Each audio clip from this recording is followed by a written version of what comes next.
بسم الله الرحمن الرحیم. الحمد لله و الصلاة و السلام علی رسول الله. به نام خداوند بی نهایت بخشنده و بی نهایت مهربان.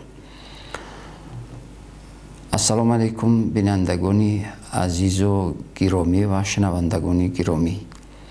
البته رمضان یکی از رکنهای اساسی دین مبین اسلام به شمار می رود. حالا رمضان به خاطر آن است که انسان از همه جهت خود را برقرار کند، سلامتی خود را، معنویات و آداب و اخلاق خود را، انسانیت و شرافت و کرامت خود را همه را پابرجا کند و همه را استوار و مستحکم نماید. و خداوند عزوجل می فرماید: استعیذ بالله یا ایها الذین آمنوا کتب علیکم الصیام کما کتب علی الذین من قبلکم لعلکم تتقون. صدق الله العظیم. خداوند عزوجل می فرماید: ای اون کسانی که شما ایمان آورده اید، همچنانی که برای شما ما رمضان را فرض گردانیدیم، بر امتان قبل از اسلام هم ما رمضان را فرض گردانیده بودیم که اونها هم روزه می داشتند. هدف از داشتن رمضان در این قسمت آیه کریمه لعلکم تتقون، شاید که شما پرهیزگار باشید، شاید که شما نکوکار شوید.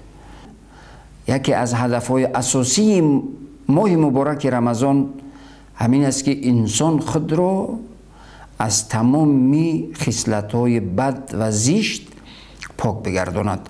حالا در حدیث دیگری پیامبر علیه السلام میگوید: صوموا تصحوا، شما روزه بدارید تا اینکه سلامتی شما برقرار و مستحکم شود. یعنی در رمضان حتمی سلامتی انسان هم وجود دارد. انسان با رمضان سلامتی خود را هم برقرار میکند.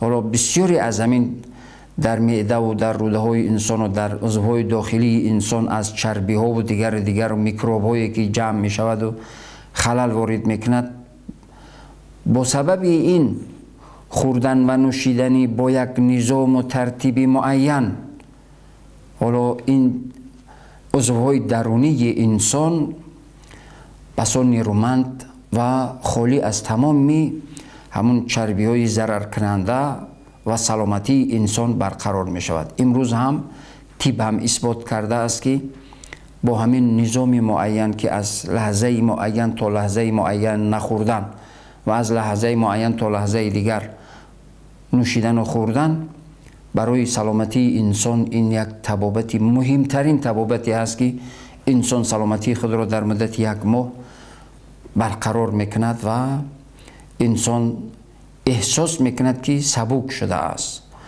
احساس میکند که خیلی سلامتیش برقرار و پابرجا شده است. در حقیقت هر سالی که ما و شما وقتی که روزه میگیریم، در آخرای رمضان خیلی حس میکنیم، از اول تا به آخر و در آخر خصوصا، که یک سبکی در بدن ما و یک نور در روح و روان ما، در ایمان ما با وجود می آید. و همچنانی که در اول صحبت هم گفتم، حسن بصری رحمت الله علیه یکی از تابعین و شخصیت های بزرگی اسلام هست که میگوید که بعد هر عبادت اگر تغییرات با وجود نیاید، اون عبادتت قبول نشده است و نتیجه و نشانه قبول عبادتی تو یک تغییرات کلی در روح و روان و در قلب و جان و در حیات و در معامله و معاشرتی تو باید به وجود بیاید. اگر به وجود نآمد، عبادتت قبول نشده است. اگر به وجود آمد، عبادتت البته قبول شده است.